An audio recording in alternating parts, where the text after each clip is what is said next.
Hey guys, this is Bart from TST Industries in Florida, bringing you another episode of TST Garage. In this episode, we have Kawasaki Z900 with us in the shop, and we'll be exploring some options for fender elimination that we produce, and then also showing you step by step how to install them on the bike. In front of me, you see a table full of components.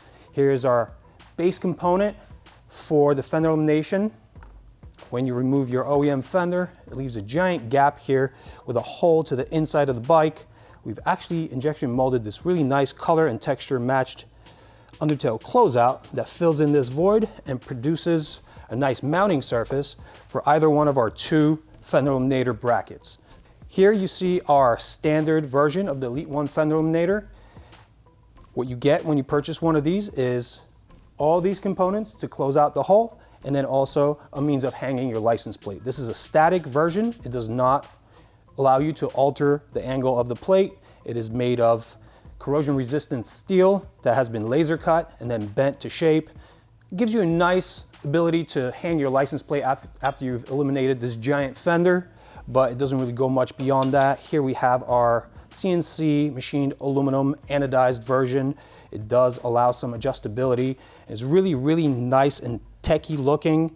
As you can see, the black anodizing really sets off the high-tech look of this machine set.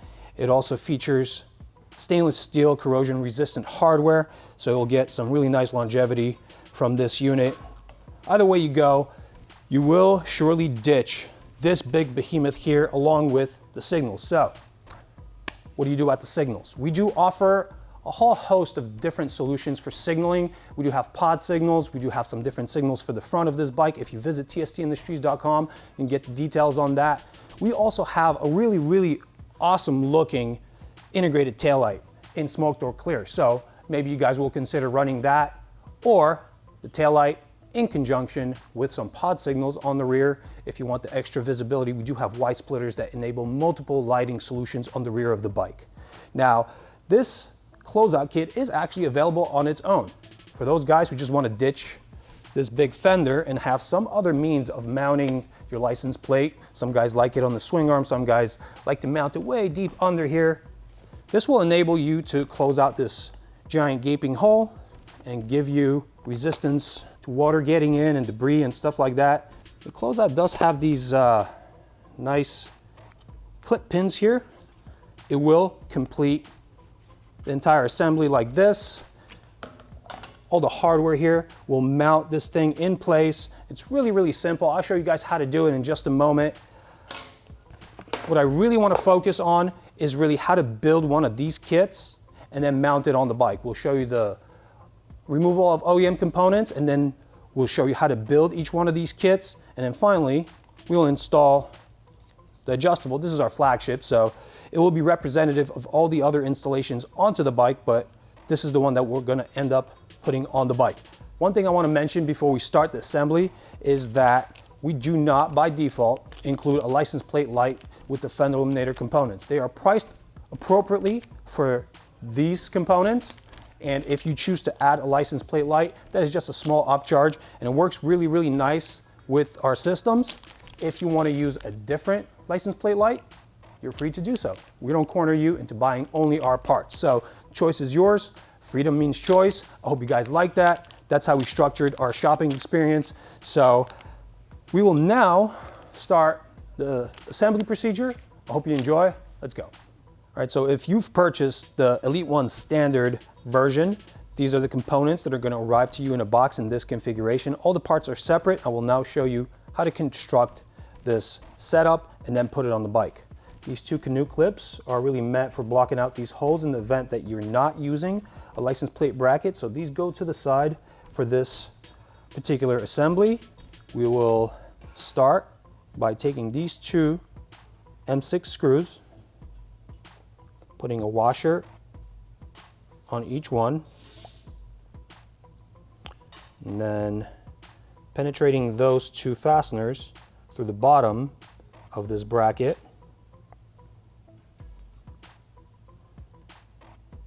That ends up penetrating through our closeout in this configuration. And then we drop a washer on each one of these M6 screws.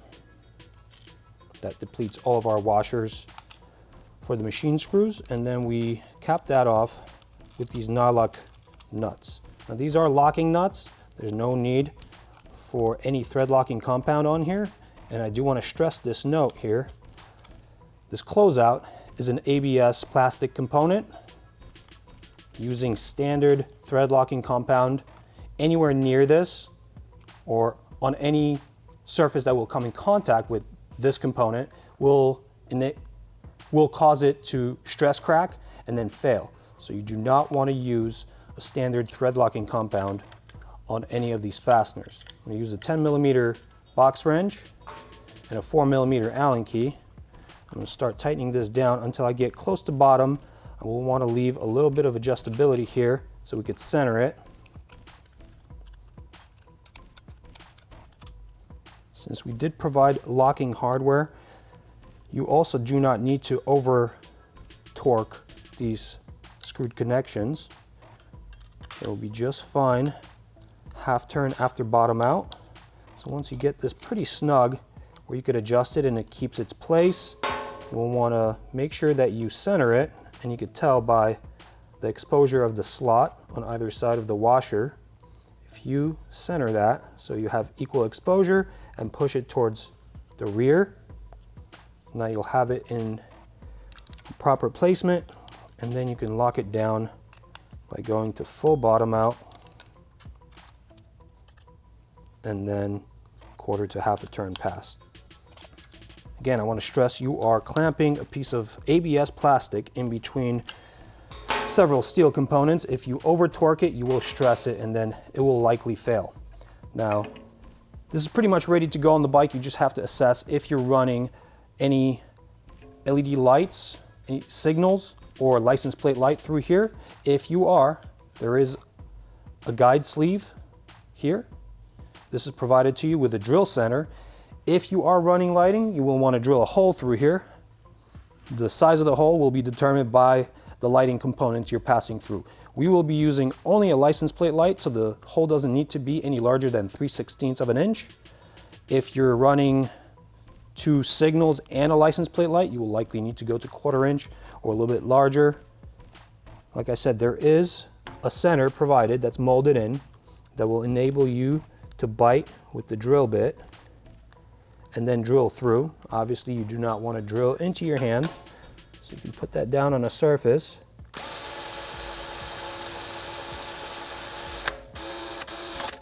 And there it is. Since we gave you a center, the drill bit doesn't really walk anywhere, and you have a nice, tidy little hole.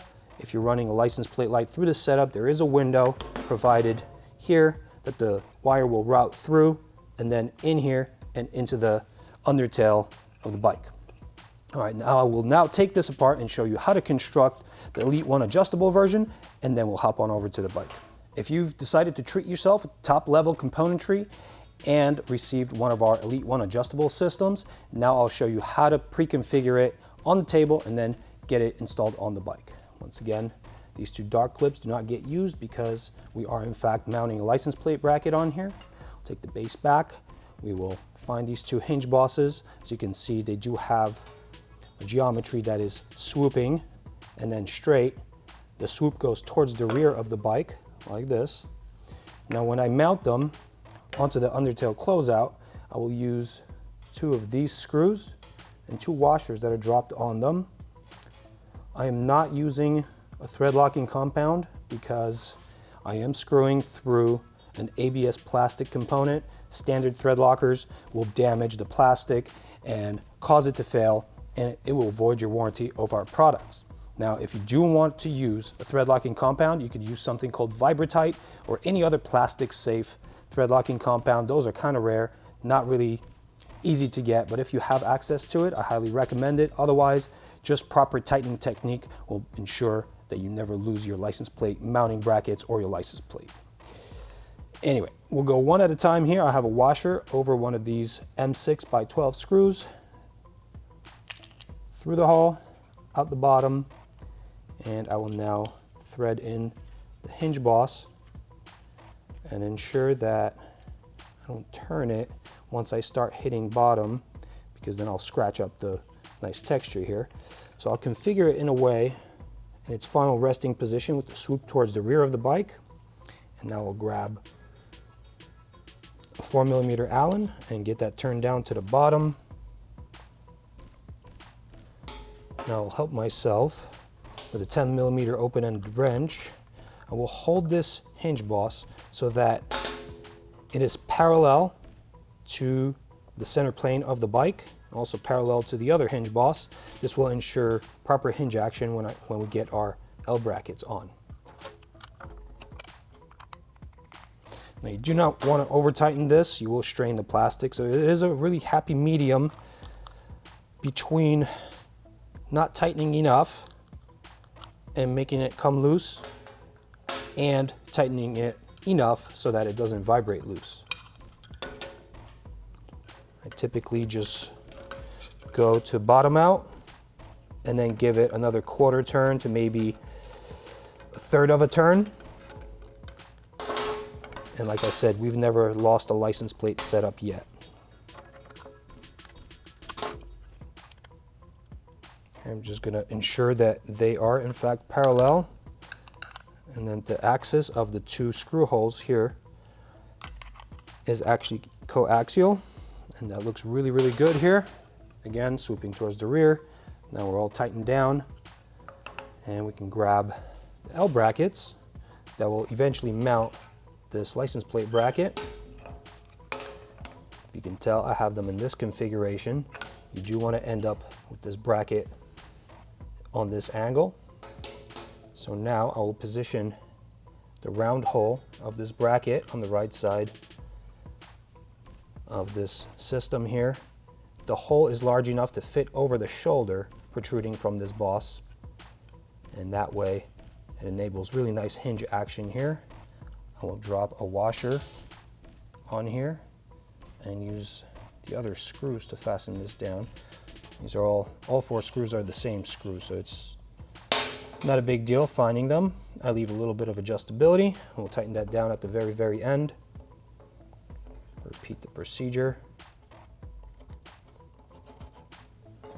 And now I just get them kind of parallel faced so that we could attach this bracket. Now this bracket has 3 holes on either side of the center plane. We just need to make sure we select the appropriate holes. And on this particular setup, it looks like the innermost holes work the best. These holes are countersunk. They do require these screws that have called flathead. Come through the other side of the L bracket and use one of these nylock locking nuts on that connection. This will lock the thread in place and not require any thread locker or anything like that. For this connection, I'll be using a 3mm Allen and an 8mm open-ended wrench. I get this close to bottom. I do preserve a little bit of adjustability. I like to perform the final adjustment of all these components when they're on the bike. So I just get them close so they're self-supporting, but I can still move them around. So now this is ready to go onto the bike. We will deconstruct the OEM components, use this setup along with this hardware to get that on the bike. First steps of the disassembly will consist of removing the license plate and its hardware, retaining that for reassembly with our system, and then also removing the seats off the bike.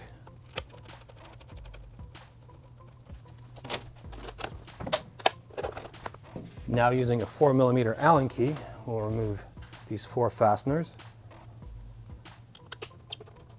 Each one has a shoulder washer and then also a plastic washer. Let's keep those for reassembly.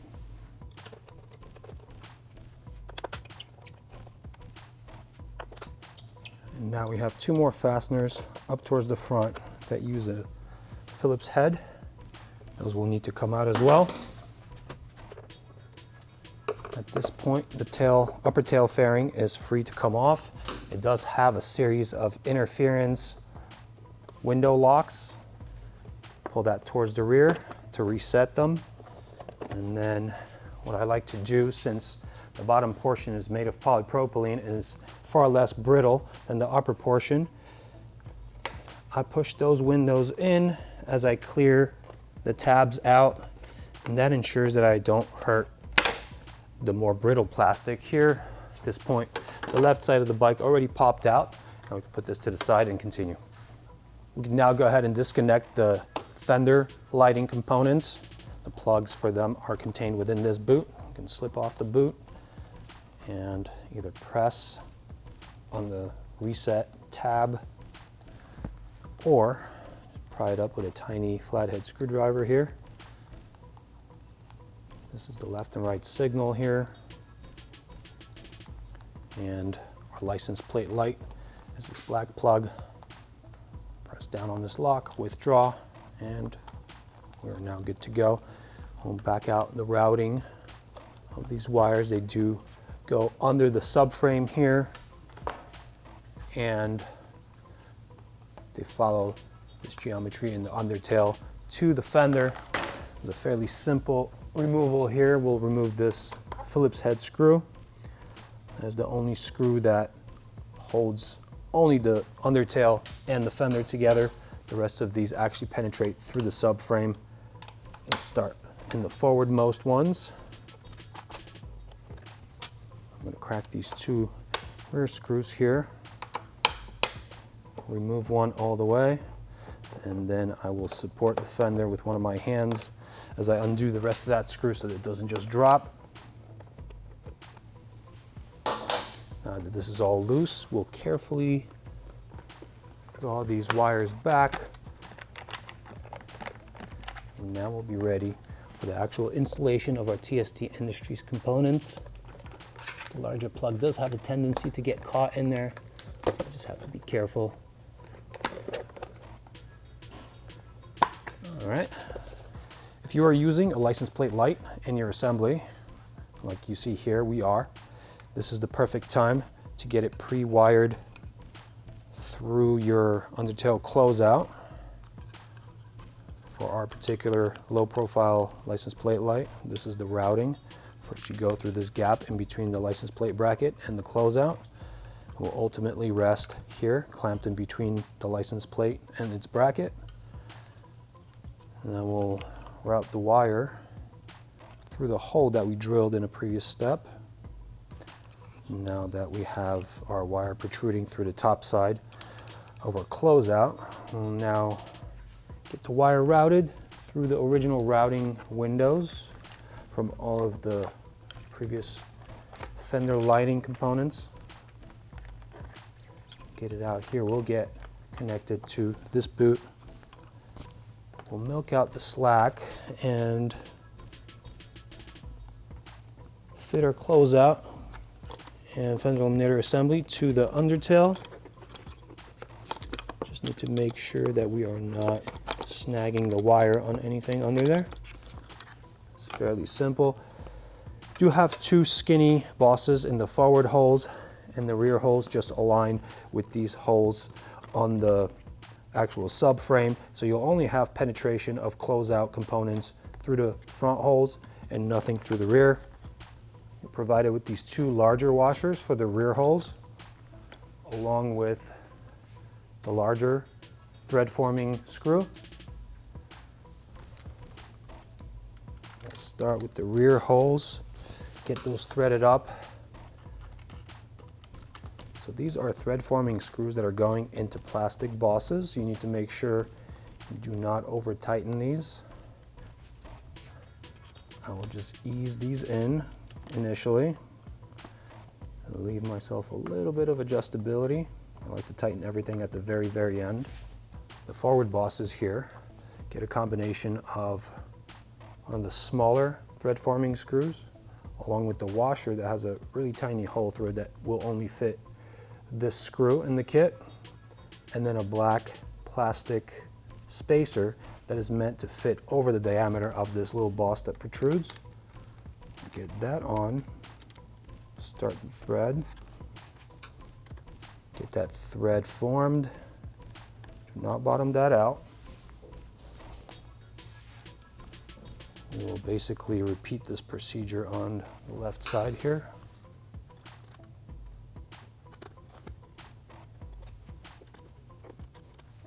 And now just ensuring that we haven't clamped anything in place that will space our closeout off of the undertail itself. Now we can actually tighten down on all these screws.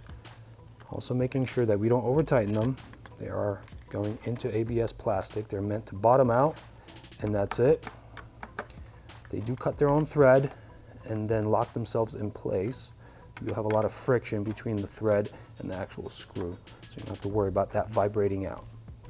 That all looks good. We can go ahead and proceed to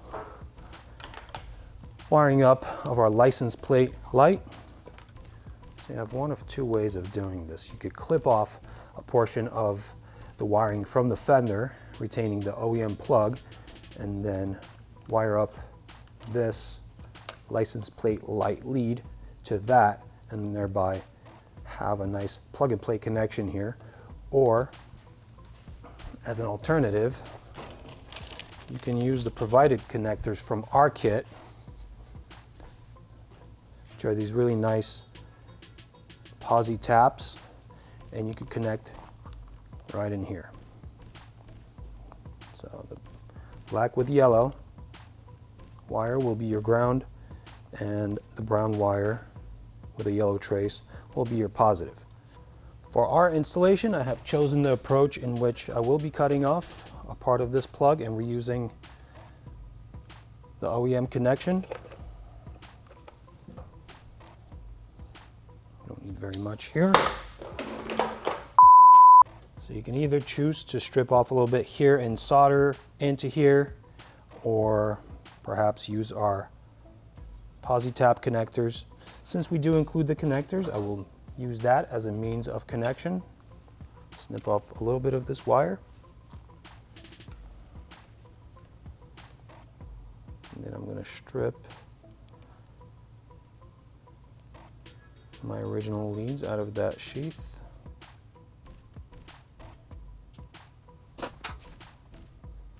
I'm going to expose about a 3/16 inch length of bare wire out of there. Grab a posi tap. So you basically put your wire you want to splice into this little channel on the cap, on the larger end cap. And what you're going to screw in has a little piercing element, and that makes the connection. I'll do that on both of these wires.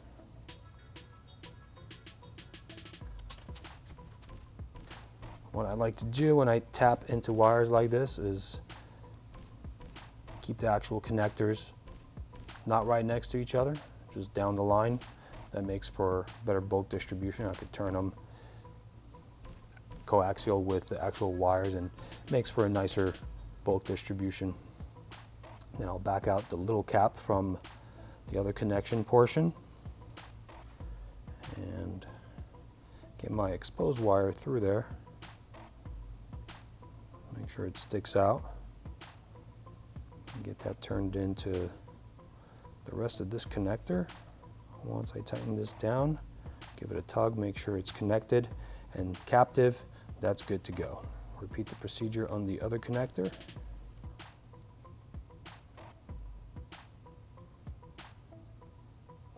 All right, before I go any further, I always like to test connections as soon as they're made. Visually inspect, make sure nothing's shorting. And in fact, we have a light here. Now, me personally, I like to use some electrical tape to tape over these connectors so that they don't have wires sticking out. In case you ever need to remove them, you just loosen the top small caps and they come out. They are sort of plug and play-ish.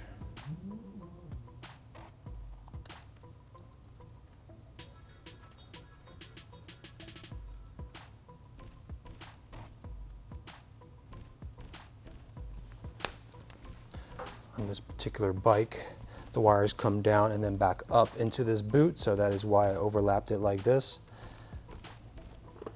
I'm going to plug it in and then follow the reverse order of disassembly to get this bike back together. Now this next step here is not really part of this installation. We do have an integrated taillight already mounted in this bike, but we had the OEM signal still in place. So what I'm going to do is just connect my taillight. If you guys did get the taillight along with the Fender Eliminator, I recommend that all the steps be combined, and that way you don't have to disassemble the bike twice. All right, let's neaten up the wires, get them distributed appropriately in here, make sure the boot is actually covering our connectors. And now we're ready to reassemble. For the reassembly, I want to stress the importance of following these steps with patience and precision. You have these tabs here that are pretty thin, are part of this plastic. This is pretty brittle. This plastic is much better to tug on if you need to align anything. This is polypropylene, so should be pretty good to go there. On the left side of the bike, the undertail is actually a little bit taller, so I'm going to put it around the undertail first on the left side and then get it around the right side. As you see here, I am flexing the bottom and not the top to put it in position of all these interference locks. I'm going to align all of them so they fit through the larger portion of their windows. And then when we are ready, we're going to advance them forward. Now this went forward on me just a little prematurely. I'm going to have to do this alignment on both sides of the bike and then push it forward. And then also make sure that it is pressed in far enough so that the undercut portion of those tabs actually fits into the more slender part of the window. And in fact, here it looks like we've done a good job. We can go ahead and start putting all of our fasteners back in. We'll start with these 4mm Allen head screws that we took out in one of the first steps. Get all 4 of those put in. As you can see here, I'm not tightening anything. Just getting them seated, making sure that my shoulder washers fit in with concentricity into their holes. I will first get all of my fasteners in and then tighten everything. So now let's go ahead and put in these thread forming Phillips head screws up front here. I'm also not going to tighten them just yet. Once all of my fasteners for the panel are in, make sure it is aligned properly, everything's in, and now I will start tightening everything down forward to rear.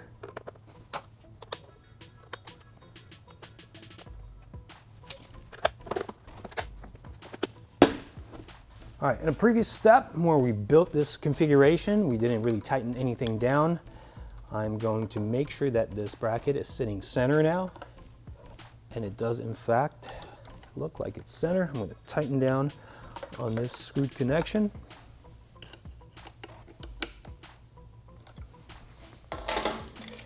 Now we'll get my license plate onto the bike. The license plate light gets sandwiched in between the license plate and its bracket. It does have a 3M high bond double side tape here should you choose to use it. I usually don't. I just use the clamping force of the license plate against the bracket.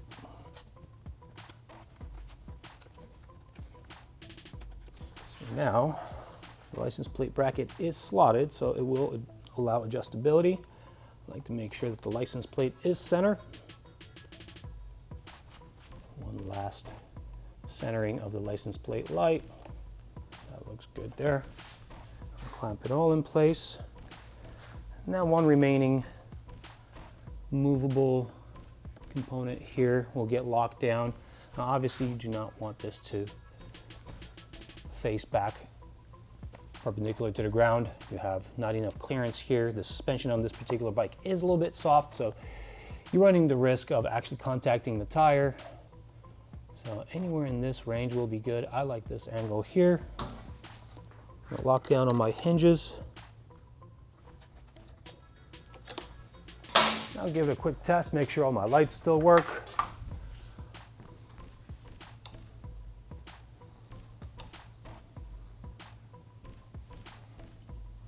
All right, and we're done. I'm really pleased with this transformation.